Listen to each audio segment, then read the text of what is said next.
Welcome, everybody. This is Curtis and Weston from Hi, guys. Dental Intel. So glad you guys made it tonight. Weston, we got some good stuff for them, don't we? Yeah, I'm excited. Thanks for having me, Curtis. This is always fun with you. I want to point out real quick that while I didn't dress up, Curtis is wearing a bird shirt and a T-shirt nonetheless. Well, so we're going to have fun. We are going to have a good time, yes. And so what we really want to make sure you guys do is make sure you get out your pen and papers. Let's write down some great information. We're going to show you 3 proven ways to boost your case acceptance in your office. It's like a guarantee. Yeah, you know, we have a lot of data on just over 1,200 practices, Curtis, and we see who the outliers are. And when we identify outliers, we start identifying what are they doing. We've seen practices go from the low 30s all the way up to the high 60% on treatment acceptance percentage. And immediately when our system grabs those type of changes, we start asking questions. And so we know, and I'm really excited to go through this with everyone. In fact, when I was writing up the title on this PowerPoint presentation that we have here, you'll notice that we called it Boost Your Case Acceptance, but 3 proven ways. We know we have the data. And the reality is these 3 things that we're going to talk about today, we know that if these are followed, we know that your treatment acceptance percentage will increase because we've seen it happen over and over again. And we've seen the data to support this. So it should be awesome. Yeah, it's gonna be really good for all of you I've talked to in the past, and for everyone else who's looking forward to this information. It's gonna be really good. So let's go ahead and jump into this. Why are we even here? Well, you know, that's a great question, Curtis. I threw up some pictures of my family here. I always like to go back to the reason on why we're even doing what we're doing. And so there's roughly, it looks like just over 300 people on this webinar right now. The question is, why are you on this? Some of you guys are here after 6 o'clock your time, if you're here from Eastern Zone time, and some of you are 5 o'clock, so you just worked a full day, and some of you are like us, 4 o'clock, and the day's just getting to wrap up. But the question is, why are we here? Why are we doing this? And I always go back to what means most to me, and that's my family. Everyone has what's important to them in their life, and the goal is for us to improve in our professions and our lives. But if we can improve, it's going to absolutely trickle down and improve the overall quality of our life.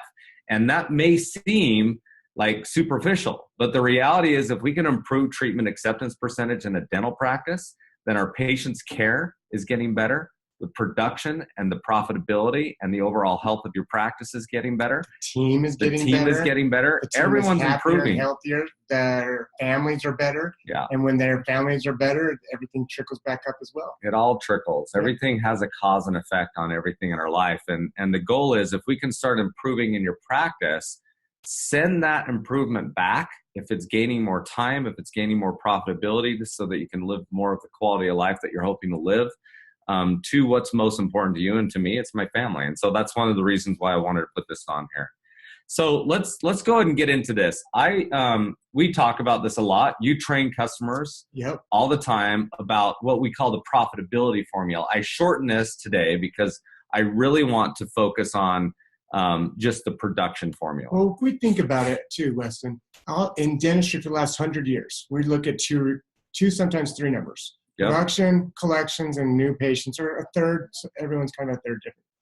Well, when you talk about increasing production, there's 50 million ways to do it. And when I tell my team, hey, let's increase production, they might be thinking, oh man, it could be overwhelming. What do you mean? I'm doing everything I can possibly do right now. What do you mean increase production? What do you mean? So when we break it down, it's now a lot more simple. So yeah, this is the formula. Let's break this down and keep it super simple. If we take the number of visits and we multiply the number of visits times the average production per visit, that always equals our production. Yep. So for example, if you have 500 appointments that are coming in a month and your average production per visit is 400, then that means that you're going to do roughly $200,000 of production that month. Okay? So there's 2 ways to increase that. Right? There's two things that you can do. More people in the chairs. You can either increase the number of patients, get more people in our chairs, or Or increase our production per visit. Or increase the average production per visit. Now, meaning we simplify this, right? This is super simple. There are a million things that you can do to get new patients in the chairs or more patients in the chairs. Let's just talk about a couple of them, just briefly, just to cover. So new patients is one. We can either get new patients or our existing patients back in. Get our existing patients back in. How do we get existing patients back in? Well, they either come in for hygiene or they're coming in for some form of restorative care, right? Mm-hmm. So those are ways to get patients in our chairs. Increasing average production per visit, there's multiple ways to do that too, and we're going to talk about some of these, okay? Mm-hmm. So we're going to get through this because that's what we're focusing on. I wanted to talk about a story though. This is a dental practice here in Utah, all right? So they actually practice out in, what is it, are we northern Utah? We're central. Are we central Utah? Okay, so central-ish Utah. But I wanted to show you, we just took this snapshot at the end of January. So this is a production year over year. You guys can go in your dashboard, you can look at this. And obviously 2017, because we grabbed this at the end of the period of January, is going to be lower than the prior years. But you can see this practice is what, Curtis? It's growing. They're growing. They're doing awesome, right? Production is increasing. Yep. If I saw this and I was the owner of the practice, I'd start saying, this is awesome. It feels good, right? So as we continue, I want to show a couple other pictures. This now is production year to date. So this is the end of January. End of January. Of every year. Every year. So 2014 end of January, 2015 end of January. In fact, let me show this to you in just a little bit of a different view. Here's the month over month. So now you can see end of January right here, right? What are you seeing happening, Curtis? Wow. Yeah, it's a rocket ship. Huge increase from the prior year, right? In fact, their January production for 2017 starting this year off is $20,871 higher than it's ever been before in a January. Crazy. So if you saw all this, what's your team doing? What's the doctor doing? Well, hopefully they're celebrating. They're celebrating. Yeah, they are. Yeah, they're shooting off confetti cannons. They're having a great time. And here's the thing. When we just look at production, or if we even just look at collections, it's kind of a misnomer, right? Yeah. Have you ever heard doctors tell you, I'm producing more than I ever produced. I'm busier than I ever produced, but I'm not taking any more money home. And I'm more stressed. I can't pay my team any more than I was paying them before. I'm having to sell my house. Yeah. I can't tell you how many times that's happened. So let's take a look, dive deeper into this practice and identify what's going on with this, okay? So again, I want to remind everyone that there's two ways to increase production. You can either increase it by increasing the average production per visit, or you can increase it by having more visits. And let's think about this too, Weston. If as an owner, or manager, or doctor, whatever, we're talking to our team members now, we're saying, hey, we need more patients, or we need more production per visit, meaning case acceptance really, but more production per visit. Now that team member can really help you. Right. But when you say I need more production, it's like, they don't know what to do. They don't know what to do. Right. So the question is, what did this practice do to see a $20,000 increase in the month of January from every other month, right? That's the question. What did he do? He could have increased more visits and increased the average production per visit. Now, let me ask you a hypothetical question, Curtis. Your father-in-law owns, what, 7 practices? Okay. So he's busy. Oh, he's extremely busy. He bounces from location to location. He's doing a lot of work. Do you think that he would rather produce $10 million of production in a year out of his 7 practices with 10,000 patients, or would he rather produce $10 million of production out of the 7 practices with 20,000 patients? I love it. It's a game of would you rather, right? Yep. Would you rather?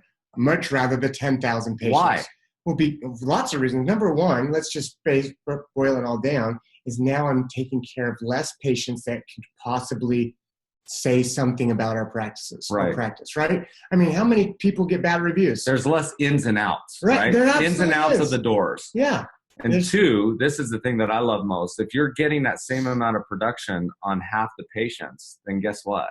Those patients are getting the care they need to get healthy. That's something that's not even necessarily on our minds all the time. But when our patients are better taken care of, they're getting a higher production per visit, which means they're having healthier mouths. Right. They're referring friends or referring family. And we're way more profitable because we spend a lot of money every time someone different sits in that chair. Yeah. So let's take a look at this practice now and dive into it. Here's their visit increase. So now I'm looking at the visits year over year. Okay. So they've increased a lot of visits. Holy cow. A lot of visits. 40%. In fact, it's 192 more visits than they've had in any prior year in the month of January. So a lot of visits. So again, if we back up, they can increase production in 2 ways. Yeah. Well, we know they increased visits. Now let's see what happened to their production per visit, okay? Yeah. So if we look at their production per visit, man, look at this. Scary, right? Yeah. So I want to really help people understand this. And this is not what the focus of our presentation is on today, but we need to understand this. So let's take a look at this. Their production went up, we know, by $20,000, right? So we see the production by $20,000. Their visits increased by $192. Their dollars per visit decreased by $69. That means these guys only averaged $108 on their increased visits. And Curtis, this is a doctor that says, I'm producing more than I ever produced, but I don't have any more money. In fact, I'm stretched more than I was before. It's because he honestly has no profitability on these appointments. By the time he looks at his supply costs and by the time he pays out his labor and all the bills in the practice, there's just nothing left. And the team, on these increased appointments. And the team is thinking we are killing it because they're busier than they've ever been. I want a bonus, or I want to increase a salary or whatever. This same thing happens all the time. All the time. So let's drive this home. I want to put this practice's numbers in the production formula. Okay. So again, number of visits and average production per visit. If you haven't wrote this down yet, do it right now. These are the only 2 ways to increase your production in a practice, guys. You can either get more patients in the practice, and that is something we should be focused on. I'm not saying not to do that, but we also need to be focusing on increasing the average production per visit, which we're going to talk about that today. But let's look at this practice. In January, they had 549 visits. A lot of people. What was their production per visit decrease? $69. What do you think that equals? Take a look at this. Had they maintained their average production per visit. So you're saying maintain. Just maintain. I'm not even talking about improving. I'm saying had that just stayed the same as where it was in the prior year of January, they would have had $38,000 more in production in that 1 month. My goodness. If you times that by 12 months, that's $456,000 of production. And really, that's profit. Oh, most of that is profit. Most of that's going to be profit. So let's look at this. This is kind of, I messed up on this, but let's look at this. This is increasing our production per visit. Okay, I want to briefly touch these. Yeah. What are some ways? What are some ways we could? We can do a fee schedule analysis. We could increase our fees. So we can raise our fees. Right. That's one way. Every year, if you have not looked at your fees in comparison to industry standards, and there's groups that can do this, we can even help you with this, but there are groups that you can actually go on and do these analysis. In fact, we're actually working on this here shortly to where it'll be just included in Dental Intel to where you get this service for free. But you should be looking at your fee schedule and identifying if you're above or below the 50 percentile. If I were the one owning your practice, I'd probably be trying to shoot for the 70 percentile. Again, you shouldn't be focused on patients coming to your office because you're the lowest dentist or the lowest hygienist in the area. You should be focusing on getting patients because you're the best dentist or you're the best hygienist in the area. You're going to take the best care of these patients, and patients will pay for good care. They will absolutely do that. We can look at our PPOs. Again, that has something to do with fee schedules. So what insurances you're taking? You could get rid. We've talked some doctors who got rid of them and some who gain them because they either want to grow patients visits, so they bring on PPOs, or they want to reduce patient visits and increase the average production per visit, so they start reducing their PPOs. Now, here's a warning. Don't get rid of your PPOs unless you're already at capacity. If you're not at capacity, it's not going to kill you to take on some of these patients. But if you are at capacity, be cautious with it and start looking at the number of patients that you're bringing in on insurance and the number of patients that you're bringing in on fee for service. But those are ways that you can do this. Now, those are more annual type things, right? Yeah. I want to talk about some things today that we can do every single day. So treatment diagnostic percentage. Let me ask you a question. Does your father-in-law in his practice have a baseline for oral health that every single team member in his dental practices understands?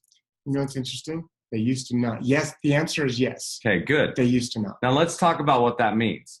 If I know as the doctor and as the owner of the practice, as the CEO or the leader, whether you like the title CEO or not, you're still the owner of this practice. If I know what I want to be my baseline for health for every patient that comes in, and I teach my team members what that baseline is, now they know what to look for, right?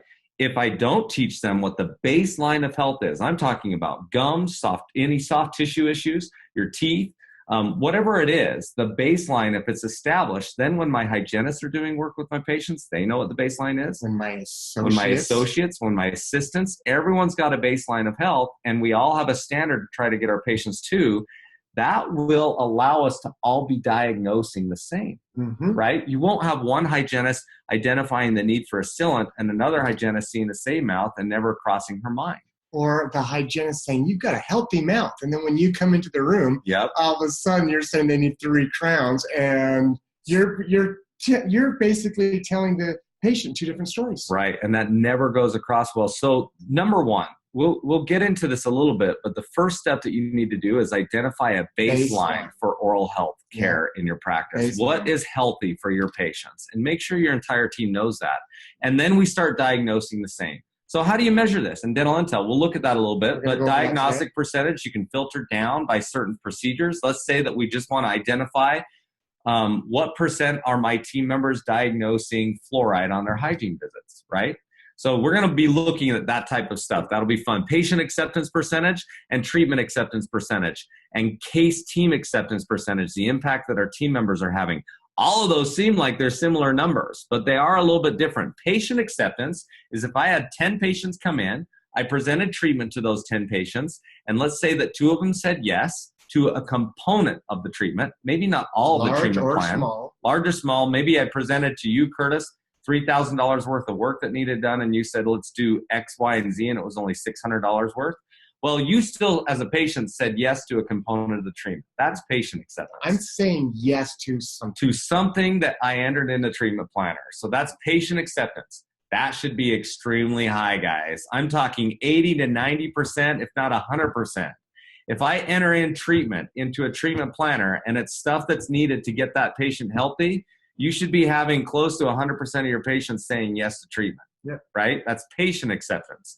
Now, treatment acceptance is what you're recommending to be done. And sometimes patients don't say yes to everything that you suggest that needs to be done, but that's looking at the number of dollars that you presented and the number of dollars that were accepted. Or scheduled. What we're saying by accepted or scheduled. Scheduled. Now, 2, we may present a plan that's steps. So they accepted the first step, which is 25% of what you presented, which is fine. I still recommend scheduling all of that out.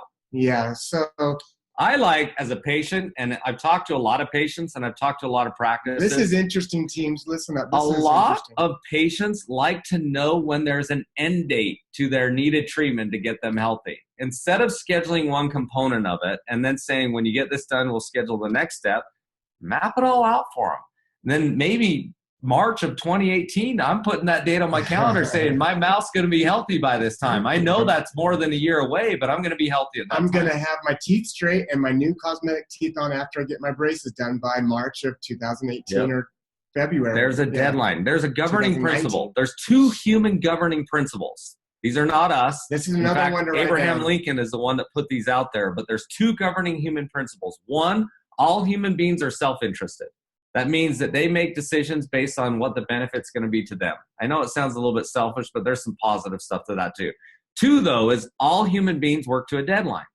If they don't know what the end deadline is to get them healthy, if you have a comprehensive treatment plan that has phases in it, then they will not be working towards that. So we want that end deadline. Get them a target of what that is and try to get everything scheduled. But that's treatment acceptance. Case team acceptance is the impact that our team members have on our case acceptance, which we're going to be looking at all of this. We're going to really dive into that one so you can see your case acceptance as a team member of the doctor, the hygienist, and someone else in your practice, of how well they are at versus another team with another hygienist, another front desk person. Okay, well, let's go ahead and get into this, shall we? Before we jump into it, I wanted to show a quick little video. I'm hoping we can hear this, and I thought this was funny. Some of you guys may have seen this, but it kind of fits really well with what we're talking about. And you got to remember the impact of the practice that we just saw. They lost $37 of production because they focused on getting more patients in the chair, which is good, but they were not focusing on getting patients saying yes to treatment. Okay, so watch this. Oh, hold on. Let me go back to that video. Tell me if this plays. David, you have one of the worst cavities I have ever seen. Okay, have a good day. Aren't you gonna fix it? Well, I'm not a dentist. I'm a dental monitor. I just tell you when you have a bad cavity. That's bad. Lunch? Oh, yes. Where you going? So funny, right? I mean, so funny, but sometimes that happens. Sometimes not intentionally, but oftentimes we see what's going on with our patients. We diagnose the issues. We present to them what needs to be done, but then we leave without ever getting it scheduled. Now, in most cases, we think it's getting scheduled, meaning the dentist leaves the operatory and thinks that this is all going to be taken care of. I can't tell you, as a treatment coordinator, I used to be one, I can't tell you how many times doctor came in after and said, so they schedule? And I go, no, they did not schedule, doctor, and this is why. Yeah. Right? And I tell him why, he's like, so disappointing, right? I thought we were on the same track. They were so excited, and they didn't. One, they need to get it in most cases to get healthy. Well, yeah. It's not like they're going to automatically heal. Here's the funny thing. One of my best friends just had a really bad toothache last Monday. He thought, he's not in the dental, he thought it was going to get better. Just like when he gets a cut on his arm, he thought it was going to get better. Sometimes it is. So sometimes as we present, we got to help them understand the consequences of failure to act, and we got to help them understand the benefits of moving forward and getting the treatment done. But we're going to be looking at this. I want you to know that what we're going to be talking about today, a good friend of mine, Dr. Craig Spodak, he's got a gorgeous practice in Florida. In fact, it's a $12 million practice. This single location, large practice. We went and presented and did the same training with his team on improving and boosting your case acceptance, your treatment acceptance into practice. And just a week after our training, he sent this text to me. Hey, Wes, Erica just told me that since Friday's presentation, our treatment acceptance rate is up 10%. Cool, huh? That is super cool. Now, when he said cool, huh, I was like, you're really greatly underestimating what this means for your practice. Last year in 2016, he presented just over $10 million of treatment.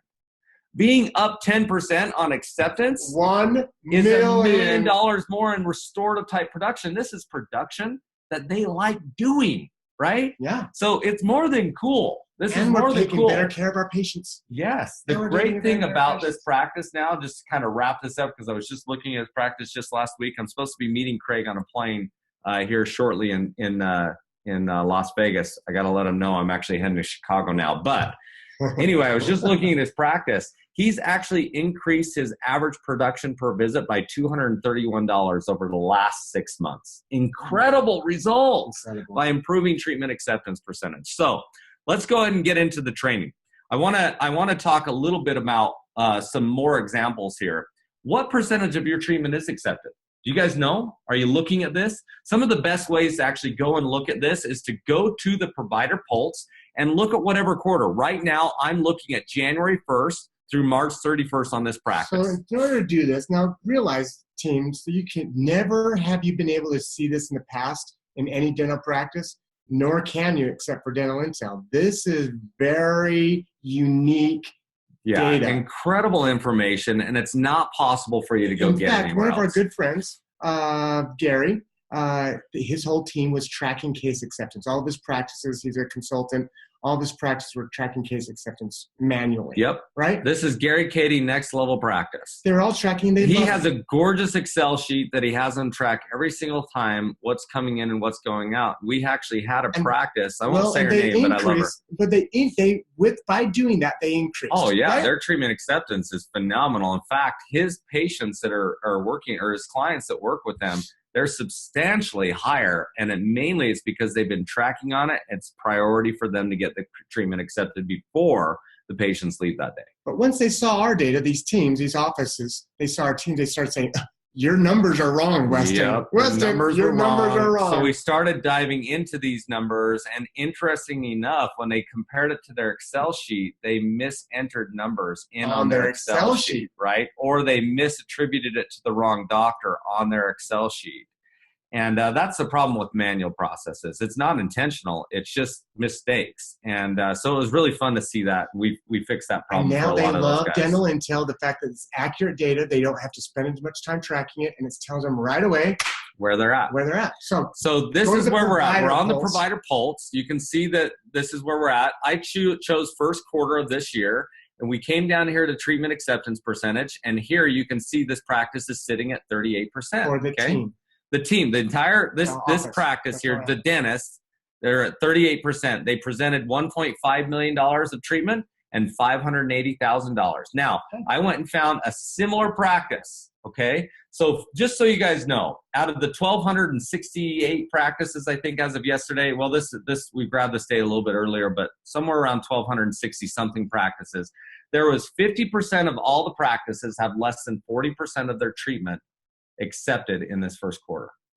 Less than 40% of their treatment is accepted. Now, this number, Curtis, is as of today. So when you go run this number right now for first quarter, this is the acceptance percentage as of today of the treatment you presented first quarter. Yesterday from treatment. It's still going to update this number in first quarter. Okay. If you want to know what was accepted in that quarter on the same day, you got to go to same day treatment acceptance, which will show you that. But 50% of all practices have less than 40% of their treatment. Where are you guys at? Let me show you where I'd like to get you. 61%. Similar practice. So they presented a little bit more revenue, right? 1.6. The other practice was 1.5. And they have accepted, though, 60%. Double, right? Almost double. Not quite. The other practice was at 38%, but double. Now, this is another great thing to know. When we looked at all the practices, the top 10% of practices. So if you're in the 90 percentile, they have more than 60% of their treatment accepted. What are these guys doing different? Something. What's different, Curtis? That's what we started identifying, and that's what we're teaching on today. And I want to see every one of our practices next quarter. I want to see the changes made, at least all of you that are on here right now. And I want to see you up at the 60 percentile. And I promise you, if you follow these steps that we're going to go through today, that you can be there. I know it's possible. So let's go ahead and look at a couple things. Besides the percentage, what is the difference? What is the difference? What do you think is happening, Curtis, in these practices? What's the difference between this practice that presented 1.5 million of treatment and this practice that presented 1.6 million and $1 million being accepted versus 580? Well, let me tell you, before looking at data, we had a similar type thing. Doctor came to me and he said, Curtis, we had our best month ever. What did we do? And I go, well, we did something. I was awesome. You know what I did, doctor? I brought in, I don't like the dental smell, so I brought in a cookie machine and we started making cookies to get rid of the dental smell. That must have been, my heart is telling him this, right? So you started baking more. Started baking more cookies. Baking more cookies. Guess what happened next month? We had our worst month ever. Did you bake cookies? Yes. The whole month we did. It was not what I thought it was not what it was. We did not have dental intel, nor did anybody at that time, to tell us exactly why and how to improve. And sometimes even having dental intel, it's still hard, right? We still have to go through the day and figure it out, but that's why we have support and analysts to help guide you. Reach out to us at any time. Reach out to us, use us, make sure we thrive on your success. I mean, it's it's the things that give us the biggest smiles here when we see the successes of practices. Let's go ahead and look. This is the biggest reason.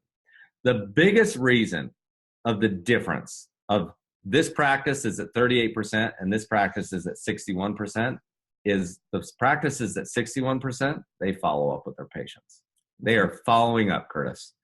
And whether they had a mechanism in place before dental intel or now they are using dental intel's mechanism now, but regardless, the biggest reason that patients don't get their treatment accepted is because we just let it slip through the cracks. There's numerous reasons that a patient will walk out that day and not scheduling. No one has money set aside for their dentistry. I'm telling you right now, I don't care if I have $100,000 sitting in my bank account. When someone comes and tells me that I need to pay $3,000 to get my teeth fixed, and maybe it's not even hurting, I'm thinking, $3,000? Are you kidding me? That's a good trip for my wife and I to New York to go see Hamilton. Yeah, or for me to take my wife to the Caribbean. I'm not going to go spend $3,000 on my teeth. It's something that I have to think about, right? Yeah. So financial is often a cause. Even if the person can't afford it, they want to think through this. Yeah. But if we don't follow up, I'm telling you right now, they're not thinking about their teeth after they left you. The moment they walked out of that dental office, life all of a sudden hit them again. Yep. They're back to work. They're back to running kids around. They're back to having discussions with their spouses about who knows what million problem came in their life that day. And the teeth is now away from them. So if we don't follow up on it within the next 2 days, they're not remembering it. And the only time they are going to be addressed again is if the pain starts hurting. And even when it does hurt, Curtis, there's other issues that are going on, especially if it's a man. I'm speaking from a man's perspective right now. Yeah. There's other issues that's going on, and I think I can tough through it. I don't have time to go back in right now. Yep. Get it scheduled. Follow up if you don't get it scheduled. But this is the number one reason. Okay. So let's go ahead. I want to talk about, you've worked in a dental office. I've shadowed in many dental offices, but you know what patients go through when they come in. Let's just walk through the experience, right? So what happens first? Patient comes in, they sit down, they see the assistant or the hygienist. One of the two, right? Yeah, one of the two. If they're coming in for a continuing care, their hygiene, they're going to see the hygienist, and rarely they don't see the assistant. In most practices, we see patients don't see both the assistant and the hygienist. It's one or the other, unless there's something else unique going on. But yeah, they first see one of these two. They're the first introduction in the operatory, right? Yep. And while the front desk team members are critical in that first introduction there, and the last say goodbye there is critical too, I want to focus on what's happening in the chairs today. Okay, so you're right. They see the assistant. And then what? What happens after the assistant or hygienist does their work? So they talk to the patient, whatever. The doctor comes in, and not only does he look at the teeth, but he also gives a diagnosis. So he can say, hey, this is what's going on. I can see what's going on. Doctor's doing an exam, but what should have happened already with the hygienist? She should have known what, because the doctor established what? The baseline of oral health care. Oral health in the practice. So she should have already been looking. Hopefully she could have taken intraoral camera pictures. Cameras, looking, talking to patients. Oh, this looks like this is a big infection, a big decay. Doctor will absolutely know what this is, but it looks like, to me, it's going to be a crown. Yeah. Hygienists and assistants, some of the worst things that they can ever tell their patients is, oh, your mouth looks so healthy. Well, what if the doctor sees something else after you said that? Oh, my goodness. Now, that doesn't mean a hygienist can't say, I can see that you've been doing a good job on flossing, or your flossing has improved. You're doing a good job brushing. Yeah. And constantly, hygienists should be educating their patients on how to get healthier, right?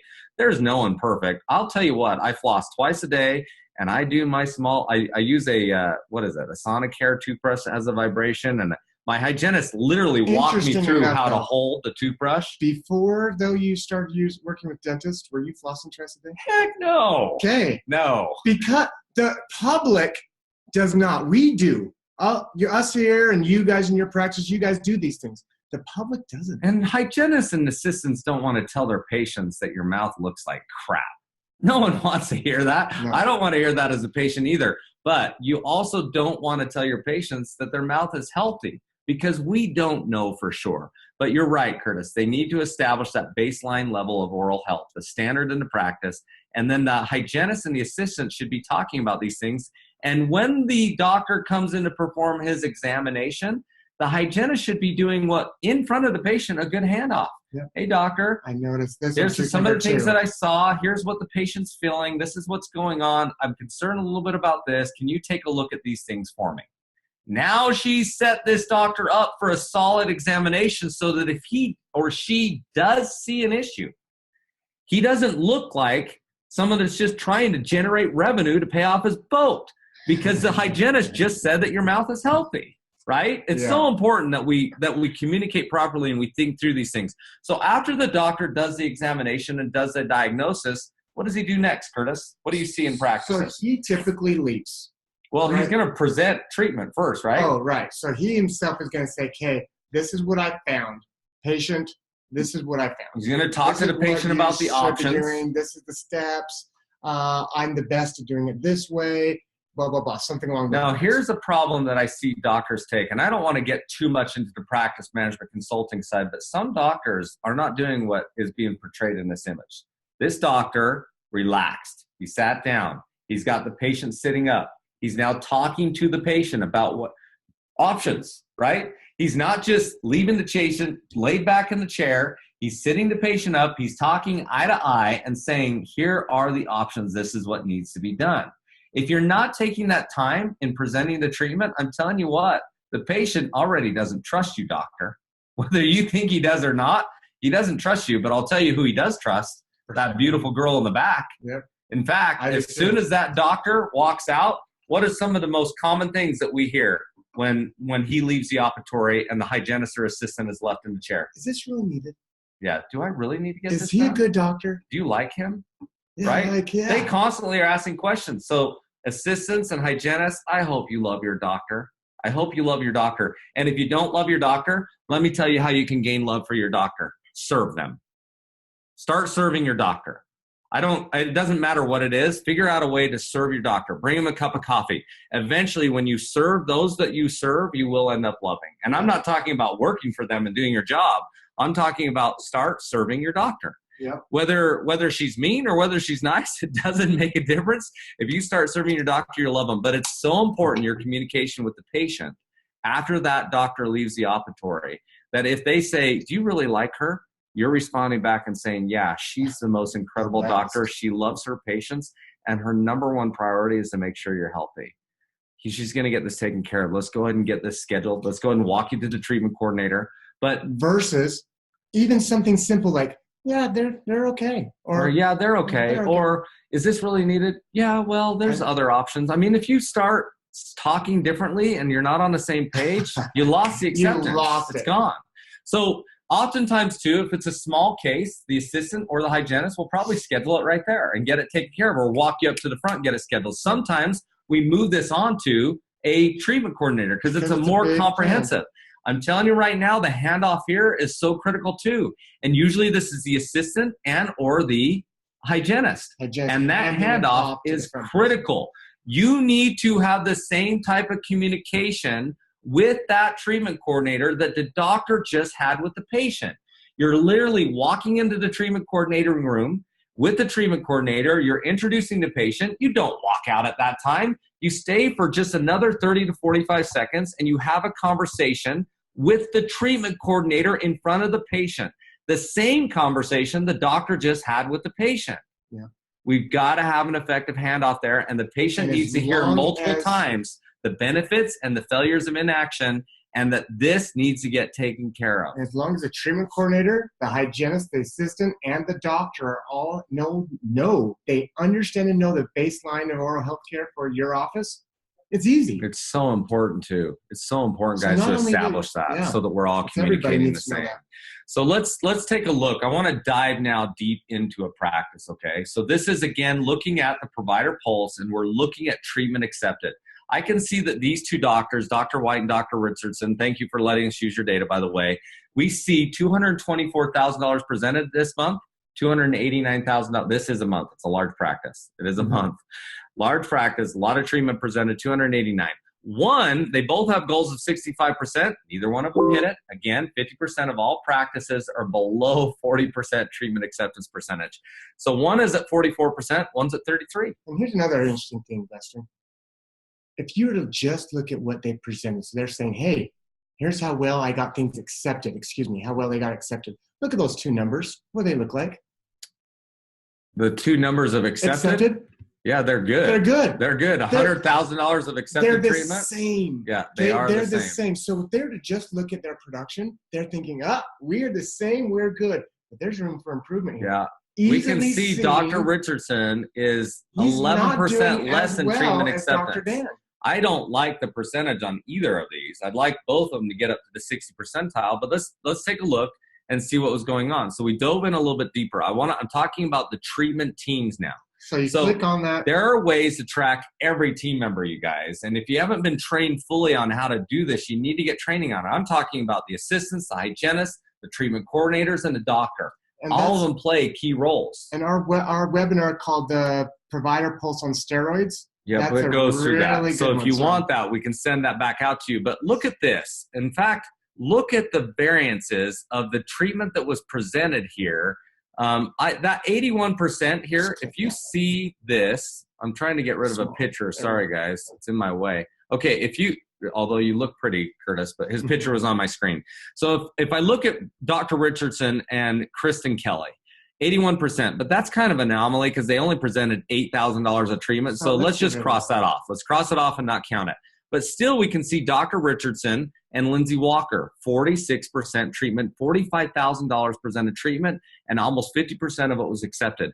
Versus, look at the bottom, Curtis. What do you see there? Dr. Richardson and? Yeah, Sherry Lee. Okay, so does that mean Sherry's horrible at doing her job? No, it doesn't. No, but she's doing something different. Because look at the accepted too. She's actually got more accepted. She does have more accepted than anyone else, but she presented with the doctor way more treatment. So she's seen a lot more patients with this doctor than any other, but her acceptance percentage is the lowest right now. Yep. She's doing something different. Let's just look at this a little bit deeper. I'm just going to highlight these now. Dr. Richardson and Lindsay Walker, 46% acceptance, $45,000 treated. But Sherry, $106,000. Could you imagine right now if she had the same acceptance percentage as Lindsay Walker and the doctor up above? Let's just calculate that. That would have been $48,000 of accepted treatment versus the $28,000 accepted treatment. Yep. Huge variance there. So as we look at this, let's take a look at what happened. Now, I want to tell you the story of what happened. Wait right? a second. I know. This is crazy. This is 1 month later. Wait a second. So 1 month. This is overnight changes, Curtis. This is not something can I take a drink? Yeah. So this is something that once they saw and they were taught, hey, you're at 44 and 33%, Brady and Dan. You're at 43 and 30%. 1 month later, you're telling me that they were able to increase to the high, mid. Dr. Richardson surpassed Dr. White, and he went up to 59% the very next month. And you'll notice the treatment presented is very similar. It's not like it's a big difference. 224 for Dr. White before, 257 this month. Brady, sorry, Dr. Richardson, 289, 223. They actually presented less, but had more dollars accepted. Which means they're increasing their case treatment production acceptance. per Their visit. production per visit is also increasing. So let's talk about what happened. Can I just share a story? Yeah. They were looking at the data. In fact, this practice makes an effort every single week. We're going to talk about this, but every week they go in and look at the team treatment acceptance percentage together in a staff meeting. They're taking 30 minutes in their staff meetings, and this is one of the key focal points that these guys focus on. And it's paying off, you guys. Mm-hmm. You can see that it's paying off. But when they were going through it, this is the conversation they had. They just simply said, Lindsay, what are you doing when I leave the chair? When I leave the operatory, walk us through what you're doing. So Lindsay told her story. She sat down and she shared with what she's doing. And she then, these guys have treatment coordinators. Mm-hmm. So she shared her story and walking them into the treatment coordinator room. She shared her story on what we kind of outlined already of sitting there and doing a solid handoff. Actually sitting there and having a conversation with the treatment coordinator, with the patient there, talking to the treatment coordinator, not the patient, about what needs to happen and the whys behind it and the benefits or the failure of not getting it done. And then she said, I always look at the treatment coordinator afterwards and say, please take care of Curtis. Get this scheduled. And then she'd look at the patient and she'd say, Curtis, Susan's going to get this taken care of for you. I'm excited to see you here in a few days. Right? And then she'd leave. And when she told her story, guess what Sherry did? That's exactly what she did. She sighed. And the doctor heard the sigh and said, wait, what happened? What's going on? And Sherry said, I don't have time to do that. I'm not doing that. And she's busy. You can see she's presenting 106,000. She's hopping from op to op to op to op. Yeah. So she's super busy. And she says, I just haven't had time to do that. And they talked about what they could do, and they talked about, well, this needs to happen. We've got to do this. And this is the results, right? They started doing it. You'll notice, in fact, when I look at Sherry here, let's just go and look at these two numbers. Dr. Richardson, 33% the month before, 59%. Guys, this was overnight change. Mm-hmm. Overnight change. Now, let's just look at the details of these two team members. Sherry presented $106,000 in the first month. She was presenting $104,000 the second month. But look at the acceptance. Less presented, but 64,000 accepted, double. And up here 28% accept, or 28,000 accepted. So, guys, the question is, are we using the data to identify areas of opportunity to improve? That's one. Two, once we see the areas of opportunity, are we taking time as a team? Doctor, not you just saying what has to happen. Are you taking time as a team and having conversations to discuss? Are you reaching out to your coaches and saying, hey, this is what I'm seeing with the data. Can you help us find a solution here? Yeah. I mean, many of you have coaches. Use them. Tell them what the data is telling you and use them to get training. Ask your colleagues what they're doing. Ask your colleagues what they're doing. But in most cases, just like this practice did, they asked Lindsay, tell me what you're doing. Lindsay walked through her story. Another hygienist heard that she's not doing that. So here's what I always like to tell team members. When you're evaluating data, look for successes, celebrate the successes, and then identify what created the success. Yeah. As soon as you do that and you tell that team member, it's not cookies, by the way. It's not cookies. As soon as you hear what the success is and you talk about it, then ask the other team members, as Lindsay Walker is telling her story, ask the other team members and just simply say, Sherry, Heidi, and Debbie, can you guys listen to Lindsay, identify one or two things that she's doing that you may not be doing so that we can talk about those things at the end. And then at the end, Lindsay tells what her story is. You then go into and you simply say, okay, Debbie or Sherry, what was she doing that you weren't doing? And that's when we heard Debbie go, and she immediately identified it, and this is the change that happens. So awesome stuff, right? Now Curtis, you can guide through this portion, but I want to really get into the we said three proven facts to boost case acceptance, right? These are three proven things that we know if you do this, your treatment acceptance will boost. And I'm telling you right now, just like the practice we looked at right here, this can happen the very next month. This isn't something that we need to slowly move into. It can happen the next day for sure. Yeah. But I'm saying the next month's results should be night and day difference. Yeah. A week later, Dr. Craig Spodak's acceptance percentage went up 10%. The more he got his buy-in on the whole entire team focusing on all of this, they continue to increase here. You can do the same thing. I'm confident with it. So let's go through these things. So we're going to give you the meat right now. Right? These are the three proven ways to increase case acceptance in your practices starting next month. Go ahead, Wesley. Okay, the first thing is create a patient follow-up for all patients that leave without scheduling the treatment. First of all, if you go through everything that we did, your same-day treatment acceptance percentage lower. It's going to improve. It will improve if you go through everything that we just went through and you follow that process of good communication with your patients. Your same-day treatment acceptance percentage will absolutely jump up, but you're still going to have patients walk out. Yeah. You're still going to probably have 50 to 60% of your patients walk out without scheduling that treatment on that same day. So this first step is critical. I want to actually go into the dashboard. Is that okay? Let's do that in 2 seconds. So first one, we just want to go over the second one. So first off, you're actually creating a follow-up with a specific day. We're going to go through that, though. We're going to show that. Right? So you're going to create a follow-up. Second one is you want to monitor team treatment acceptance in your morning huddle. Every day. So there's no reason to look at team treatment. I'm talking about the whole office presented treatment and accepted treatment. I'm not talking about patient acceptance. I'm talking about treatment acceptance, getting more dollars scheduled that were presented. Okay. So you get an email of that. It's also in your morning huddle. We'll go through that too. We'll look at that in the dashboard. That number needs to be viewed daily. Guys, so I'm telling you right now, when you focus on something, that something, I don't care what it is, automatically starts improving. And so when I say focus on it, I'm saying look at this number and talk about it every day with your team. Every day. And you have a morning huddle every morning. If you don't, shame on you. You should be having a morning huddle. We actually made morning huddles super simple. And if we can make it more simple, continue to send feedback to us and we'll keep getting stuff built for you. But here's the deal. It's simple, and it takes seconds to focus on this number, especially with dental intel.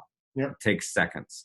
Third thing is weekly you are reviewing what we just looked at with Dr. Brady and Dr.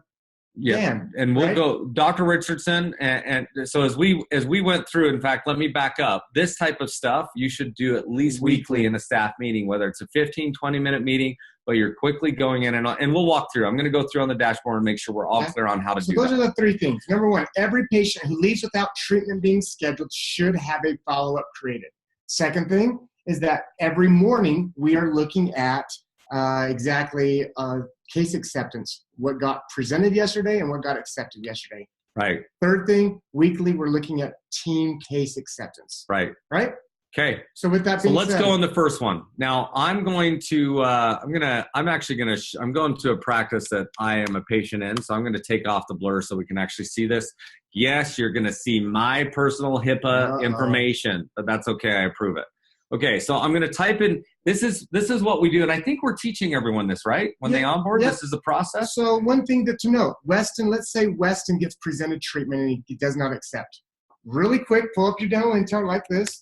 Type in Weston's name. If you know right now why I didn't accept, you just had a conversation with me, so you already know it's top of mind. You remember it right now. You may not remember it tomorrow or next week. Details are in your mind right now. Why I walked out the door without scheduling. So it's so important to type in and get this recorded.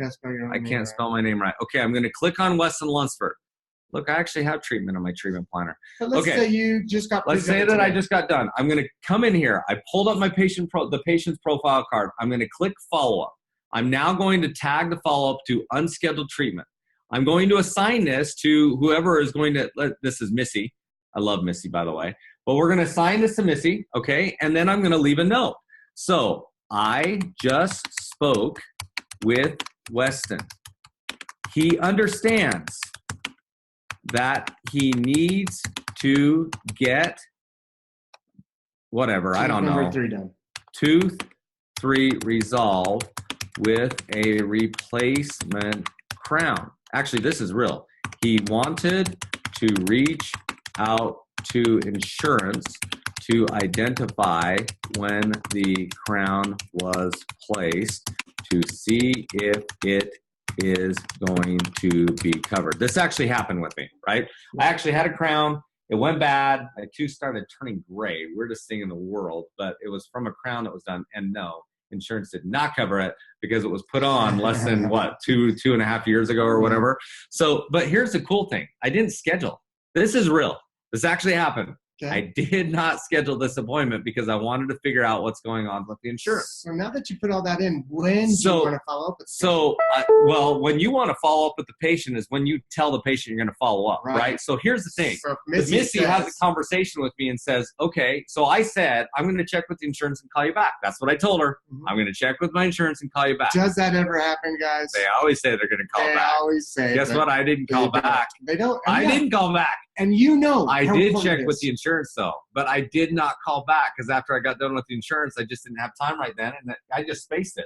But Missy actually called me back a couple days later, which was awesome, right? So here's the thing. What you say is, when I say I'm going to call back, say, awesome. Great. If I don't hear from you within the next 2 days, I'm going to go ahead and give you a call back on Friday, right? So you come here and you schedule it for Friday, and you click Save Follow-Up.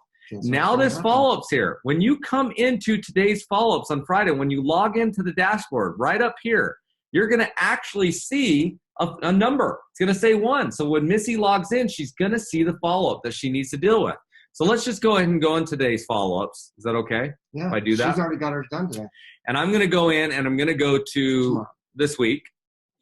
And let's pretend that tomorrow came. This will absolutely pop up. And then I see this follow-up. So I say, okay, remind you have the notes in there. I can click on this. It brings it back up. I can view the details. I just spoke with Weston. He understands. And now I'm ready to give Weston a call. So I'm going to dial the phone number, and I'm going to make an attempt. Did I get in contact with him, yes or no? Let's say you were in a meeting. You're doing a webinar. Let's say I didn't do it. So you hit no. And I would absolutely leave a message. And my message would say something along the lines of this. Weston, I promise that I'd give you a call back. I can see that you're busy right now, so I just wanted to leave you a message. This is Missy from Dr. White's office, or Dr. Jackson's office. And give me a call back. I wanted to talk to you about how that worked out and reaching out to your insurance company to see if this was covered or not. So that we can figure out what to work out. Leave a message, right? And then after you left a message, leave the note so it's tracked. Keep this assigned to who's ever going to follow up again next, and let's schedule it again. And I like to do 2-2-2 effect until I get these guys done. So I'm going to call back again a couple days later, and then I'm going to reschedule this, right? There we go. I reschedule it. Now I don't have to think about it. It's out of sight. It's out of mind. The patient will no longer slip through the cracks. We're doing follow-ups. Here's a cool story that I actually had from a patient that told us in the practice. In fact, I think it was one of your customers or Nick's. But when the patient the office manager called the patient back. Actually, this was Cindy. Cindy called the patient back. And then on the day that she said she was going to call back, and guess what the patient told Cindy? Thank you so much for calling me when you said you were going to call. Those words actually were said to her. Cindy loved it. She just increased patient care. Yes. She just made a patient for life. She just made more referrals from that patient. She just made it so that that patient will show up for all of her appointments. The thing that I love best about this, Curtis, is once you do the follow-up, you're done. It's out of sight, out of mind. It's not in your way. There's not posted things. There's nothing that's going to complicate this process. It's all there. Then on the day that you're supposed to follow up, it pops up in today's follow-ups. Now, every day you should get this sign. You should see your finished. Every day you should see you're finished. If you have follow-up sitting in this at the end of a day, you're not understanding follow-ups. You're not taking good care of your patients. No, they're not getting through. Now, sometimes it's just a matter of rescheduling it to another time because you didn't get it done, but just don't leave it sitting there past due. Move it forward. Leave voice messages. Try to make the attempt. Make the attempts. This should happen every single day. If you're not finished with your follow-ups every single day, then you're letting patients fall through the cracks again. And sometimes that means reprioritizing. But I'm telling you right now, if you create a follow-up for every patient that walks out of the practice without scheduling their treatment, you are absolutely, that one step. Well, not just creating it. You got to follow up on it. But if you create it and then act on the follow-up, that one step will increase your treatment acceptance percentage by huge amounts. You do nothing else. So out of 3 ways we just talked to you, you just do this one? That one, if that's the only one you're doing. But I wouldn't recommend that. Let's go into the next one. In fact, I want to go to my good friend, Venetia. I'm gonna cover up some things because I don't want to embarrass some of his team members. Barry, we appreciate you letting us use some data here for this, but I'm going to come into Venetia. Now, they do a phenomenal job of this. In fact, I don't know a better practice that is so meticulous about making sure, one, they're scheduling follow-ups for unscheduled treatment, but they do a good job of their morning huddle. I'm just going to go into the morning huddle up here. I'm going to launch this. The second thing was looking every single day at the team's treatment acceptance percentage. Yeah. So again, you can get this email to you with the daily review and the weekly review, but I'm going to look at yesterday here. Right now, treatment acceptance percentage was sitting at 34%. Okay, so which means we have several patients that didn't accept. Oh, well, no, not patients. We have several dollars that didn't accept. But if there's a patient that didn't accept, then we need to make sure that we absolutely, I'm going to type in question mark blur real quick. Will that work? Yeah, I'm not Let's see. It might work. Because I want to show you something. So here's real interesting, real quick though. $29,000. Now go back to that. Okay, sorry. $29,000. Right? $29,000 presented. $10,000 on the schedule. Yeah. Now add that 19. It could be dollars that it's the second appointment or something. Yeah, correct. It could be patients that accepted. But we should know. We should know who they are, right? So to see those patients. To see those patients, you can click this button. It's going to take you to the provider pulse. And then you can go into every single patient that was done. But I'm going to show you another way. But just keep this super simple, Curtis. Mm-hmm. If we focus on this every day, and we focus on getting this to our goal every day. And making sure everybody understands the baseline health. Yep, right? Oral baseline health. If we look at this every day, we're going to start seeing this more often hit the goal. And you're going to have days where you won't hit it. Plain and simple. And you're going to have days you're going to have 100%. You're going to have days where you have 100%. It's going to be awesome. It'll start being fun when we start seeing that. So it's important. Now, keep in mind, while we want to see 2/3 of your treatment accepted over a period of time, it's hard to get 2/3 of that treatment accepted on the same day. Right. So this practice believes, and they have hit it multiple times. They didn't hit it yesterday, and that's okay, but they can hit 54% of their treatment accepted that same day. Yep. So that's major step, all right? So there's step 1, create a follow-up for patients that don't say yes. Step 2, monitor this every single day. Talk about it briefly in your morning huddle, because when performance is measured and reported back to the team, performance improves every single time. It's just like gravity. It's every single time. Okay. So you click on that button, what happens? This brings up the provider pulse, right? So now we're going into what we call the provider pulse, which this is going to absolutely show us things by providers. I'm going to put a blur here real quick. So I'm going to go into now, takes us into our third thing. So real quick though, you got to go to the date because you just put the blur on there. what was the date yesterday? Okay, we can go into And- yesterday. So you're wanting me to show Show them, now now how we'll to see. see treatment acceptance percentage, Yep. how to see patients. It that would automatically have taken you there, but because we put that I blur, typed in a question mark blur and it changed it up. But let's just change this to all dentists. And now I can see this dentist was at 63% and this dentist was at 28%, right? But what I can do to see is come down here, and now I see the team members again. I can click on this, and this is going to bring up the patients that I presented treatment to. Then you can view the plan. You can see what wasn't scheduled here and what was scheduled. And the nice thing is this patient scheduled treatment. Yeah. So they are coming in, right?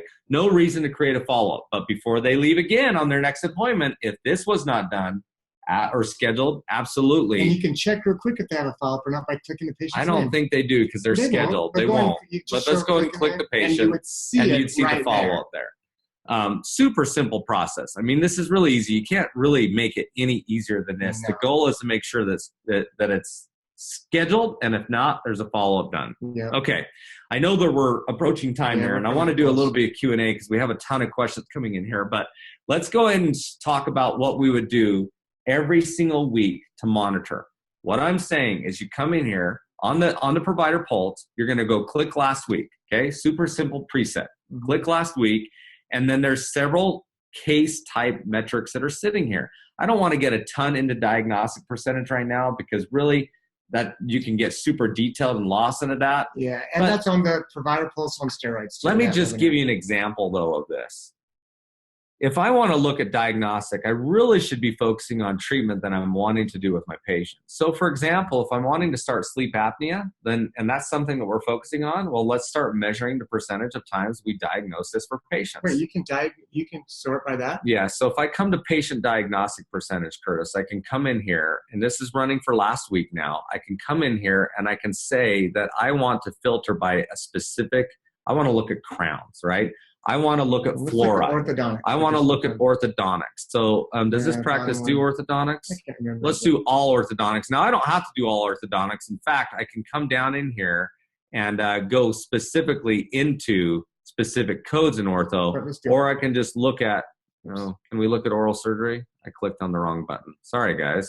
Let's apply this.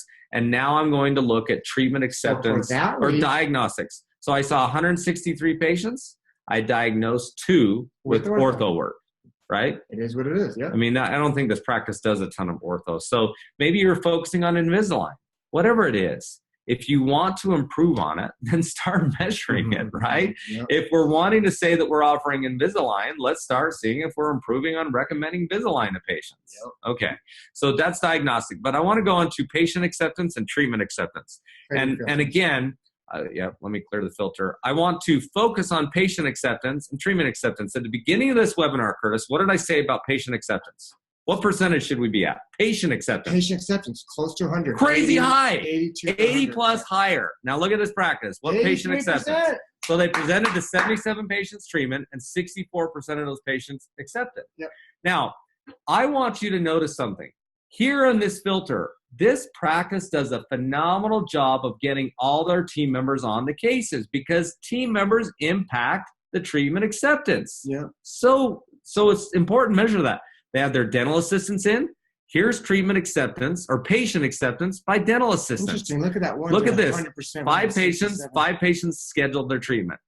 Here's someone, 3 patients, 2 scheduled. Pretty good. I mean, this is really good. These guys are doing a good job And on if you patient want to acceptance. see who those 2 people who accepted are for that last one once again, Again, you can click right there. this and then click this, and it's going to take you straight to Those are both that got accepted. those are the ones that got Right. accepted. But it's going to take you straight to these patients. You can see the patients. You can view their plans. You can click on the patients, see if there's follow-up. So you So can create a simple. follow-up. It's really simple to do this. But weekly, you should look at this and focus on improvement. Don't focus on negative stuff. Focus on what we're improving And on. during your weekly, so we talked about the daily, you're looking at the provider, the morning huddle, but weekly, even look at this month so far. So change the you date to can this change month, this to this month right? and, Now and we're focus on different dates. But Focusing on different. look at this practice. So they have their coordinators. treatment coordinators in here, right? Another crucial thing to be looking at. So these are treatment coordinators. They really break out all of their team members and get every team member on the cases. If you're not doing this, it's difficult to identify who we might need to talk to. Now, let's go into treatment acceptance percentage. This is the key. You saw that they were in their 80 plus on their patient acceptance. Right. Treatment acceptance for last week, they're sitting at 28%. They were 90,000 and 25,000 scheduled. Right? This week. Oh, is this week? We're this week. No, you're right. No, last week. That was last week. So here's the goal. They should have a ton of follow-up scheduled, right? Should. Well, at least on the 20% of patients that didn't schedule, they should have follow-up scheduled on all of those guys. Yeah. They don't need follow-up scheduled on the unscheduled treatment. They need follow-up scheduled on the patients that did not schedule any treatment, meaning they're not scheduled to come back in for restoration work. Right. That's what's important. And keep that simple, guys. But here's the deal. This is what I want to look at. I want to filter this by treatment coordinators now. 36% down to 2%. You guys see a problem here? Yeah. I see a problem here. Huge. 24,000 presented, 45, 16,000, and this treatment coordinator has 2% scheduled. Now, is this a negative thing? No. Do not use data as a weapon, you guys. Never. Use it to discuss. Talk to this treatment coordinator, and just like we demonstrated, say, Susan, can you talk to me about what you're doing when the patients come into your treatment planning room? What are you saying to them? And then say, Jennifer and Tina, can you listen to what Susan's doing? Identify if there's one or two things that they might be doing different than you. And then talk about it. And then go and act on it.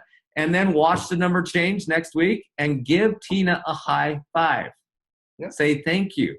That's what we want to use data. If you use it as a weapon, as negativity, then it's really not good. But you can do this by treatment coordinators, dental assistant, general dentist, whatever you want to measure it by, as long as you're tracking that. Yep. And again, to track it, we have mechanisms to do that where we pull it in automatically. Or you can do it manually. Or you can go do it manually in the treatment tracker every single day. You can come to the treatment tracker and you can go in. Do this. Reach out to us or watch our report. Yeah, I don't want to get detail into this right now, especially since I'm showing HIPAA compliant data there. Okay, now I'm not.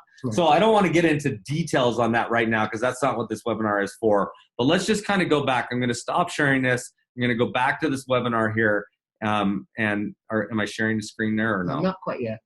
But so those are the three things, right? Write them down. Let's start doing them. We want to create a follow-up for all of our patients who don't accept treatment. We want to monitor team treatment acceptance daily from the morning huddle and from that email that you get every day.